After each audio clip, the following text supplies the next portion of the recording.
ಎಲ್ಲಾ ಹಾನಿಯಿಂದ ಕೂದಲನ್ನು ರಕ್ಷಿಸುತ್ತೆ. ಬರೀ Amrit noni reach root premium hair oil.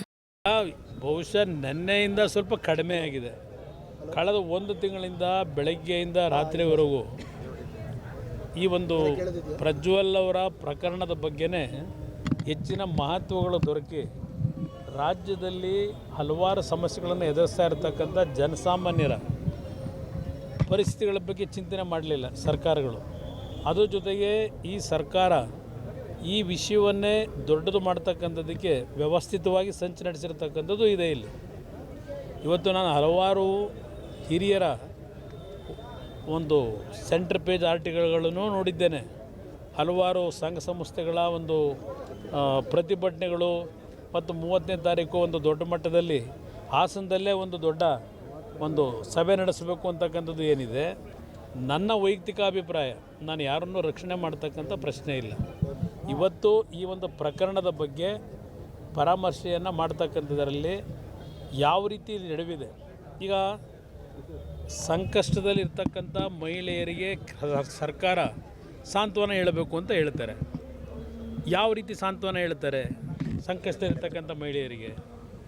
ಇವತ್ತೇನಾದರೂ ಈ ರಾಜ್ಯ ಸರ್ಕಾರಕ್ಕೆ ಪ್ರಜ್ಞೆ ಇದ್ದಿದ್ರೆ, ಈ ಸರ್ಕಾರದಲ್ಲಿರ್ತಕ್ಕಂಥ ಮಂತ್ರಿಗಳು ಚುನಾವಣೆಯಲ್ಲಿ ಗೆಲ್ಲೇಬೇಕು ಅಂತಕ್ಕಂಥ ಒಂದು ಹಿನ್ನೆಲೆಯಲ್ಲಿ ಆ ಸಂಕಷ್ಟ ಮಹಿಳೆಯರು ಅಂತಕ್ಕಂಥದ್ದು ಹೇಳ್ತಾ ಇದ್ದೀರಿ. ಅವರ ಭಾವಚಿತ್ರಗಳನ್ನು ಮುಸುಕು ಮಾಡದೆ ಇದನ್ನು ರಾಜಕೀಯವಾಗಿ ದುರ್ಬಳಕೆ ಮಾಡಿ ಅದರಲ್ಲಿ ಎಷ್ಟು ಸತ್ಯ ಇದೆಯೋ ಅಸತ್ಯ ಇದೆಯೋ, ನಕಲಿ ಇದೆಯೋ, ಅದು ಅಸಲಿ ಇದೆಯೋ, ಇದೆಲ್ಲ ತನಿಖೆ ನಂತರ ಏನೇನು ಬರುತ್ತೆ ಕಾದು ನೋಡಬೇಕಿಲ್ಲಿ. ಇವತ್ತು ಈ ರೀತಿಯ ಒಂದು ಪ್ರಕರಣವನ್ನು ನಾವೆಲ್ಲರೂ ತಲೆ ತಗ್ಗಿಸ್ತಕ್ಕಂಥ ಒಂದು ರೀತಿಯಲ್ಲಿ ವ್ಯವಸ್ಥಿತವಾಗಿ ನಡೆದಿದೆ.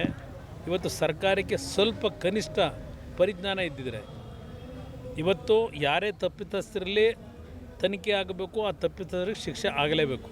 ಆದರೆ ಈ ಒಂದು ಘಟನೆಯಲ್ಲಿ ಹಲವಾರು ಹೆಣ್ಣು ಮಕ್ಕಳ ಚಿತ್ರ ಏನಿದೆ ಅದನ್ನು ಪೆನ್ ಡ್ರೈವ್ ಮಾಡಿ ಬೀದಿಲಿ ಹಂಚಿದ್ದಿದೆಯಲ್ಲ, ಅದು ತಪ್ಪಿಲ್ಲ ಅಂತ ನಮ್ಮ ಮುಖ್ಯಮಂತ್ರಿಗಳು ಹೇಳಿದ ಮೇಲೆ ಹಂಚದವರಿಗೆ ರಕ್ಷಣೆ ಕೊಡಲಿಕ್ಕೆ ಈ ಸರ್ಕಾರ ತಯಾರಾಗಿದೆ ಅಂತ ಆಯ್ತಲ್ವೇ?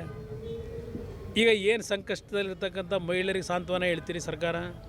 ಇವತ್ತು ಸಂಘಟನೆಗಳಿದಾವಲ್ಲ, ಹಲವಾರು ಸಂಘಟನೆಗಳು ಏನೋ ಪ್ರತಿಭಟನೆ ಅಂತ ಹೇಳ್ತಾರಲ್ಲ, ಈ ಸಂಕಷ್ಟ ಮಹಿಳೆಯರನ್ನು ಹುಡುಕಿ ಈ ಸರ್ಕಾರ ಇವತ್ತು ಬೀದಿನ ಹರಾಜು ಹಾಕಿದಿರಲ್ಲ, ಇವ್ರಿಗೇನು ಸಾಂತ್ವನ ಹೇಳ್ತೀರಿ? ಏನು ಸಹಾಯ ಮಾಡ್ತೀರಿ ಅವರಿಗೆ? ಯಾವ ರೀತಿ ಸಹಾಯ ಮಾಡೋಕ್ಕಾಗುತ್ತೆ ನೀವು? ಯಾವ ರೀತಿ ಹೋಗ್ತಾ ಇದೆ ಈ ರಾಜಕೀಯದ ವ್ಯವಸ್ಥೆ? ಇದರ ಬಗ್ಗೆ ಎಲ್ಲರೂ ಇವತ್ತು ಚರ್ಚೆ ಮಾಡಬೇಕು. ಇಷ್ಟು ಕೀಳುಮಟ್ಟದಲ್ಲಿ ಒಂದು ಚುನಾವಣೆ ಗೆಲ್ಲಲಿಕ್ಕೆ ಇಂಥ ಒಂದು ರೀತಿಯಲ್ಲಿ ಈ ಅಪಪ್ರಚಾರಗಳನ್ನು ಪ್ರತಿನಿತ್ಯ ಒಂದು ತಿಂಗಳಿಂದ ಏನು ಹೊಡೆದಿದ್ದಾರೆ.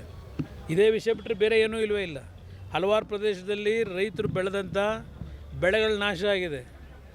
ಲಕ್ಷಾಂತರ ರೂಪಾಯಿ ಬೆಲೆ ಬಾಳ್ತಕ್ಕಂಥ ಬಾಳೆ ಗಿಡಗಳು ಬಿದ್ದೋಗಿದೆ. 12 ವರ್ಷ 15 ವರ್ಷ ಬೆಳೆದಂಥ ಅಡಿಕೆ ಮರಗಳು ಬಿದ್ದೋಗಿದೆ. ತಂಬಾಕಿನ ಬೆಳೆ ನಾಶ ಆಗಿದೆ. ಶುಂಠಿ ಬೆಳೆದಂಥವ್ರು ನಾವು ಬೀದಿಗೆ ಬಂದಿದ್ದೀವಿ ಅಂತಾರೆ. ಹೆಣ್ಣುಮಕ್ಳು ಕಣ್ಣಲ್ಲಿ ನೀರು ಹಾಕ್ತಾರೆ.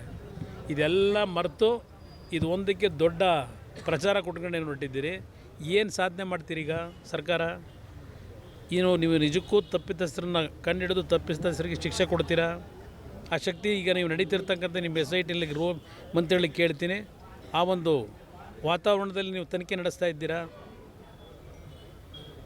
ತಾವೇ ಯೋಚನೆ ಮಾಡ್ಕೊಳ್ಳಿ. ನಾನು ಪ್ರಾರಂಭಿಕ ಹಂತದಲ್ಲಿ ಹೇಳಿದ್ದೇನೆ, ಅಧಿಕಾರಿಗಳಿಗೂ ಹೇಳಿದ್ದೇನೆ, ರಾಜ್ಯದ ಪ್ರತಿನಿಧಿಗಳಿಗೂ ಹೇಳ್ತೀನಿ, ಎಲ್ರಿಗೂ. ನಿಮಗೂ ತಂದೆ ತಾಯಂದಿರು ಜನ್ಮ ಕೊಟ್ಟಿದ್ದಾರೆ. ನಿಮ್ಮ ಕುಟುಂಬಗಳಲ್ಲಿ ಅಧಿಕಾರಿಗಳಿಗೂ ಹೇಳ್ತೇನೆ, ರಾಜಕಾರಣಿಗಳಿಗೂ ಹೇಳ್ತೀನಿ, ನಿಮ್ಮ ಜೊತೆಯಲ್ಲಿ ಒಡ ಹುಟ್ಟಿದ ಅಕ್ಕ ತಂಗಿರು ಇದ್ದಾರೆ, ಜನ್ಮ ಕೊಟ್ಟಂಥ ತಂದೆ ತಾಯಂದಿರಿದ್ದಾರೆ. ಈ ಪ್ರಕರಣ ಯಾರು ಬೆನ್ನು ತಟ್ಟತಕ್ಕಂಥ ಪ್ರಕರಣ ಅಲ್ಲ. ಈ ಪ್ರಕರಣದ ನಿಜವಾದ ಘಟನೆಗಳೇನಿದೆ ಅದು ಮುಂದೆ ಆಗದೇ ಇರತಕ್ಕಂಥ ರೀತಿಯಲ್ಲಿ ಯಾವ ರೀತಿ ಇವತ್ತು ದಂಡನೆಗಳಾಗಬೇಕು, ಆ ನಿಟ್ಟಿನಲ್ಲಿ ನೀವೇನಾದರೂ ನಡೆಸ್ತಾ ಇದ್ದೀರಾ? ನನ್ನ ಜೀವನದಲ್ಲಿ ನಾನು ಮಾತ್ರವಲ್ಲ, ನನ್ನ ಕೂದಲು ಕೂಡ ಆಗಿರಬೇಕು ಸ್ಟ್ರಾಂಗ್ ಅಂಡ್ ಸ್ಟೈಲಿಶ್. ಬರೀ Amrit noni reach root premium hair oil ನೊಂದಿಗೆ. Reach root premium hair oil. ಅನುಕ್ಷಣದ ಸುದ್ದಿಗಳಿಗಾಗಿ Vistara news YouTube channel subscribe ಮಾಡಿ. ಹೊಸ ಸುದ್ದಿಗಳ ನೋಟಿಫಿಕೇಶನ್ಗಾಗಿ ಬೆಲ್ ಐಕಾನ್ ಕ್ಲಿಕ್ ಮಾಡಿ. ಲೇಟೆಸ್ಟ್ ಅಪ್ಡೇಟ್ಸ್ಗಾಗಿ www.vistaranews.com ವೆಬ್ಸೈಟ್ಗೆ ವಿಸಿಟ್ ಮಾಡಿ. ಅಂಗೈಯಲ್ಲೇ ಜಗತ್ತಿನ ಸುದ್ದಿ ತಿಳಿಯಲು Vistara news Kannada app download ಮಾಡಿ.